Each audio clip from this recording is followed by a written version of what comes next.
World's best law of attraction money and success coach అయిన ప్రముఖ షేక్ అన్వర్ గారిచే జూన్ 1 హైదరాబాద్ లో జరిగే one day magic of law of attraction and millionaire mind work shop కి register చేసుకోండి. నమస్కారం రాధా గారు. నమస్తే అండి. మేడం, ఇప్పుడు మనం చూస్తే రిలేషన్షిప్లో చాలా వరకు చిన్న చిన్న వాటికి గొడవపడడం, లేదంటే డివోర్స్ వరకు వెళ్ళడం, అండ్ ఆ సిచ్యువేషన్ని అర్థం చేసుకోకుండానే చీటికి మాటికి ఇరిటేషను, పెళ్ళైన ఒక 6-3 మంత్స్లోనే విడిపోవడానికి ప్రయత్నిస్తున్న వాళ్ళే ఎక్కువగా ఉన్నారు.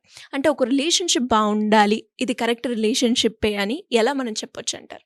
సో మనం చూస్తే ఇంతకు ముందు కంటే ఇప్పుడు ఈ రిలేషన్షిప్ ఇది సక్సెస్ రేట్ చాలా తగ్గింది అని Yes. అనొచ్చు కదా. సో ఎందుకు అంటే ఇంతకు ముందు ఏముండేది, ఇప్పుడు ఏం లేదు అంటే ఇంతకు ముందు టైంలో మోర్ ఆఫ్ యాక్సెప్టెన్స్ ఉండేది. తర్వాత చాలా మందికి ఫైనాన్షియల్ ఇండిపెండెన్స్ ఉండేది కాదు, డిపెండెన్సీ ఎక్కువ ఉండటం వల్ల థింగ్స్కి మోర్ కాంప్రమైజ్ అవ్వటం కూడా చాలా వరకు ఉండేది కదా. అవును. సో ఇప్పుడు ఏమవుతుంది, అందరూ బ్రెడ్ విన్నర్సే, ఇంట్లో హస్బెండ్ అండ్ వైఫ్ ఇద్దరు బ్రెడ్ విన్నర్స్. అవును. సో ఇద్దరు సంపాదిస్తున్నారు. సో ఎప్పుడైతే నువ్వు సంపాదిస్తున్నావో ఐఎమ్ నథింగ్ లెస్ అన్న ఫీలింగ్ రావటము, నేనేం తక్కువ కాదు. ఏం తక్కువ కాదు అని అనుకోవడము. ఎట్ ద సేమ్ టైము అంటే మనం ఎప్పుడైతే వర్క్ చేస్తామో మనలో కూడా అంటే దేన్నైనా కూడా నేను కూడా చేయగలను, ఇది నేను ఎందుకే చెయ్యాలి అన్న అంటే యాక్సెప్టెన్స్ లెవెల్స్ కొంచెం వరకు తగ్గిపోయాయి అని చెప్పొచ్చు. అట్ ద సేమ్ టైము కొన్ని విషయాల్లో ఎక్కడైతే అడ్జస్ట్ అవ్వాలో అడ్జస్ట్ అవ్వకపోవడం రెండోది చెప్పొచ్చు. మోర్ ఆఫ్ ఈ రిలేషన్ ఉందా లేదా అని మీరు అడిగారు చూసారా. రిలేషన్ ఉందా లేదా అనేది మనకి ఎలా తెలుస్తుంది అంటే ఇప్పుడు చూడండి, మామూలుగా ఒక రిలేషన్లో ఉంటారు, ఇంకా 4-5గురితో సోషల్ మీడియాలో మాట్లాడుతూ ఉంటారు, లేకపోతే ఇంకో 4-5గురితో రిలేషన్ ఉంటుంది. సో అలాంటి ఒక ఫ్యామిలీలో అక్కడ రిలేషన్షిప్ ఉంది అని మనం ఎలా చెప్పగలం? ఎస్. లేదు కదా, ఆబ్వియస్లీ ఉండదు. ఎందుకంటే ఆల్రెడీ నువ్వు ఫ్యామిలీలో విత్ వైఫ్తో ఉంటున్నావు, సడన్గా you are with having a relationship with another 4-5 members. So అంటే మోర్ ఈజీ థింగ్స్. కానీ అందరూ అలా ఉండరు కదా మ్యామ్. అలా ఉండని సందర్భాలు ఉన్నారా లేదా అని అంటే చెక్ చేసుకోవాలి. వాళ్ళకి ఆ రిలేషన్షిప్ ఉందా లేదా అంటే, సో ఇప్పుడు ఎవరైతే హస్బెండ్ కానీ వైఫ్ కానీ సో ఒక ఫ్యామిలీలో ఉంటూ ఒక 4గురితోటి నువ్వు ఇంకా రిలేషన్షిప్ పెట్టుకుంటున్నావు అంటే so there is some gap between in your family అనమాట. Okay. So between you and your wife ఉంది అని చెప్పచ్చు అనమాట. ఇంకొకటి ఏంటంటే ప్రతి చిన్న విషయానికి మనము ఆర్గ్యుమెంట్సే పెట్టుకుంటున్నామా, డిస్కస్ చేసుకుంటున్నామా. సో ప్రతిదాన్ని లేదు నేను చెప్పిందే వినాలి అని డామినేట్ చేసే క్యారెక్టర్ ఉందనుకోండి, సో ఆబ్వియస్లీ అక్కడ డిస్కషన్స్ ఉండవు. సో ఎవరైతే డామినేట్ చేస్తున్నారో ఇంకొక పర్సన్ తక్కువ, అంటే ఒక రిలేషన్షిప్లో ఒకళ్ళు ఎక్కువ ఒకళ్ళు తక్కువ ఉంది అంటే ఆ relationship is not in a healthy way, it will go for a long period of time. So అంటే ఎప్పుడైతే ఇద్దరు కలిసి షేర్ చేసుకుంటారో, కలిసి యాక్సెప్ట్ చేస్తాము ఏదైనా థింగ్స్ ఉన్నప్పుడే మోర్ క్లోజ్ అండర్స్టాండింగ్ అనేది వస్తుంది అనమాట. ద సేమ్ టైము ఎక్కడైతే ఎక్కువ అబద్ధాలు చెప్తూ ఉంటారు, అది పార్ట్నర్స్ లో ఎవరిద్దరైనా ఎవరైనా కూడా, అంటే నేను మాట్లాడేది ఇద్దరు. ఓకే. సో అయింది ఒకళ్ళు అనేం కాదు. సో పార్ట్నర్స్లో ఎవరైనా కూడా ఎవరైతే మోర్ అక్కడ అబద్ధాలు చెప్తారో, నా ఫోన్ టచ్ చేయొద్దు, so this is my privacy thing అంటే ఫోన్ టచ్ చేయొద్దు, ఎవరి ప్రైవసీ వాళ్ళకు ఉండాలి. కాకపోతే ఫోన్ టచ్ చేస్తే కోపం వచ్చే అంత ఉండాల్సిన అవసరం లేదు కదా మామూలుగా అయితే. సో అలా ఎంత రియాక్షన్ జరుగుతుంది, ప్లస్ ఏమైనా చార్ట్స్ లాంటివి ఇన్ఫర్మేషన్ని డిలీట్ చేయటాలు.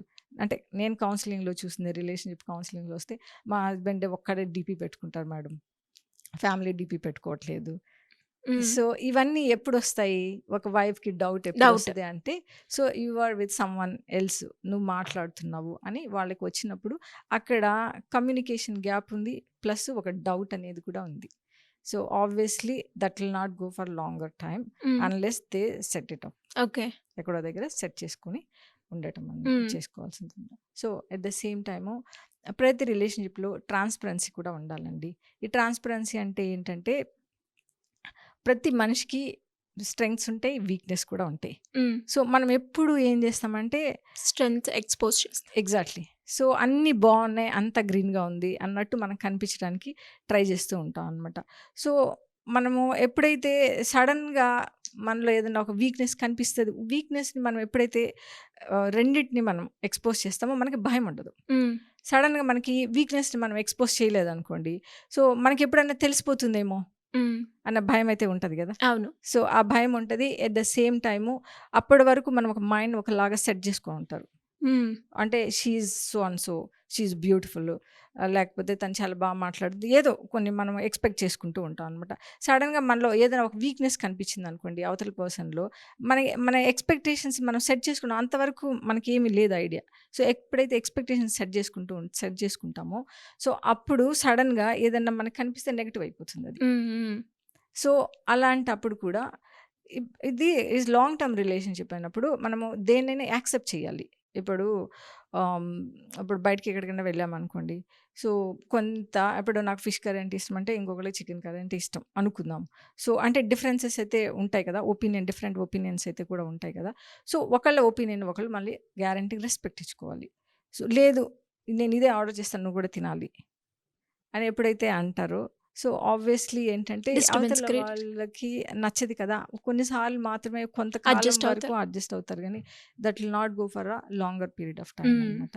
సో, ఇద్దరు ఒకళ్ళు ఒపీనియన్‌ని రెస్పెక్ట్ చేసుకోవాలి. ఎందుకంటే ఈ ఒపీనియన్స్ అనేది డిఫరెంట్ ఫ్యామిలీ బ్యాక్‌గ్రౌండ్స్ నుంచి, డిఫరెంట్ వాల్యూ సిస్టమ్ నుంచి డెవలప్ అవుతాయి. హ్మ్. మనం వస్తాం. సో, వచ్చినప్పుడు ఇప్పుడు మనం ఒక రూఫ్ కింద ఉంటున్నాం. ఇద్దరు కలిసి ఉంటున్నాం. ఆబ్వియస్‌లీ వేరు వేరు టేస్ట్‌లుంటాయి. వేరు వేరు ఒపీనియన్స్ ఉంటాయి. నాకు సినిమాలంటే ఇష్టం లేకపోతే మా హస్బెండ్‌కి సినిమాలంటే చాలా ఇష్టం అయ్యుండొచ్చు. సో, నేను వెళ్ళకపోయినా తను హ్యాపీగా వెళ్లి చూసి రాగలిగి ఉండాలి. నువ్వు రాకపోతే నాట్ రైట్ అన్నట్టు మాట్లాడుతున్నారనుకోండి. ఎన్ని రోజులు బలవంతంగా వెళ్ళగలుగుతాం హ్మ్. సినిమాలకి? సో, ఇట్స్ ఎ ప్రాబ్లమ్ అయిపోతుందనమాట. సో, అది ఆబ్లిగేషన్ లాగా అవ్వకూడదు. రెస్పెక్ట్ ఈచ్ అదర్ ఒపీనియన్స్ అనమాట. ఎప్పుడైతే ఆ ఒపీనియన్ మనం రెస్పెక్ట్ ఇచ్చి, సో, ఇద్దరు ఆ ఫ్రీ స్పేస్ మాత్రమే షేర్ చేసుకోగలిగితే, so, that will go a good relationship and that will last for longer relationship కూడా ఉంటదనమాట. So, at the same time ప్రతి దానికి మనం పర్మిషన్ అడగాలి. ఇప్పుడు నన్ను ఒక అమ్మాయి అడిగిందనమాట. అంటే షీ ఈజ్ వెరీ గుడ్ అంటే ఎంబీఏ ఏదో చదువుకుంది. సో, తనేంటి అంటే మూవీకెళ్ళాలనుకున్నా గూడా వాళ్ళ మదర్ ఇన్ లా పర్మిషన్ తీసుకోవాలి. హ్మ్. అది నేను యాక్సెప్ట్ చేయలేకపోతున్నాను. అలాంటి రిలేషన్‌షిప్ కూడా ఏంటంటే వాళ్ళు 6 మంత్స్ మాక్సిమం అడ్జస్ట్ అయ్యారండి. ఆ తర్వాత ఇంకా అడ్జస్ట్ అవ్వలేక కౌన్సెలింగ్ వరకు వచ్చారంటే they are going through the so many issues అనమాట. ఆల్రెడీ తను వాళ్ళ మదర్ వాళ్ళ ఇంటికి కూడా వెళ్ళిపోయింది. అక్కడి నుంచి తను నన్ను అప్రోచ్ అయిందనమాట. హుహు. సో, అంటే ఎక్కడైతే నీకు ఆ ఫ్రీడమ్ కంప్లీట్‌గా స్పేస్. మిస్ అయిపోతుందో, హ్మ్. సో, అక్కడ కూడా obviously there is missing the disturbance. Relationship అనేది ఉంటదనమాట. సేమ్ టైము ఒకళ్ళని ఎక్కువ, ఒకళ్ళు తక్కువ అన్న ఫీలింగ్స్ ఎప్పుడూ ఉండకూడదు. సో, ఇద్దరు ఒకళ్ళనొకళ్ళు అడ్జస్ట్ చేసుకోవడం, రెస్పెక్ట్ ఇచ్చుకోవడము. అంటే ఒపీనియన్స్ గ్యారంటీగా డిఫరెంట్‌గా ఉంటాయి. But still you can still respect each other opinions.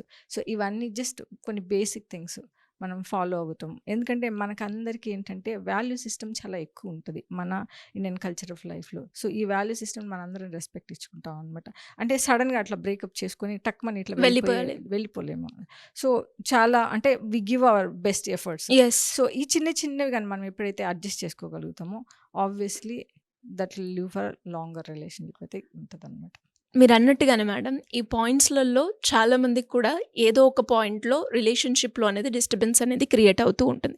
ఇప్పుడు మీరు చూసిన మీ ఎక్స్‌పీరియన్స్ బట్టి జనరల్‌గా ఏ దాని మీద ఎక్కువగా కపుల్స్ అనేది డివోర్స్ వరకు వెళ్ళే ఛాన్సెస్ ఉన్నాయంటారు మేడం? ఇప్పుడు జరుగుతున్న సందర్భాలు కనుక మనం మాట్లాడుకుంటే. ఎక్కువ చూసింది ఏంటంటే అండి, సోషల్ మీడియాలో ఈ కాంటాక్ట్స్ ఎక్కువ ఉండటం వల్ల, సో, వాళ్ళకి మ్యారేజ్ అయిన తర్వాత డౌట్ వస్తుంది చాలా మందికి. హ్మ్. హ్మ్. సో, వీళ్ళు మ్యారేజ్ అయిన తర్వాత కూడా ఫస్ట్ ఒక 2, 3 మంత్స్, 4, 5 మంత్స్ ఏమన్నా కంటిన్యూ అవ్వరు గానీ, ఆ తర్వాత మళ్ళీ వాళ్ళతో అంటే ఆ ఆ ఫ్రెండ్‌షిప్ ర్యాపో కంటిన్యూ బిల్డప్ చేసుకోవడం. చేయటము, సో, మాట్లాడటము అలాంటివి డౌట్ వస్తే నేను చూసిన ఎక్కువ అయితే అవే. హ్మ్. హ్మ్. సో, వైఫ్‌కి డౌట్ రావటము, ఆ రిలేషన్‌షిప్ అడగటం, లేదా వాళ్ళు ఆల్రెడీ ఉండటము. హ్మ్. ఇప్పుడు బయట కంట్రీస్‌లో అక్కడ ఉంటున్నారు కదా! So, yes. యెస్. అక్కడేంటంటే వేరే ఆల్రెడీ డేట్ చేయడం అలాంటివి ఉండటం వల్ల కూడా, సో, అది కంటిన్యూ అవుతుందేమో అని వీళ్ళకి డౌట్ వస్తుంటుందనమాట. సో, అది గాని కంటిన్యూ అవుతుందంటే మాత్రం they are not accepting the things.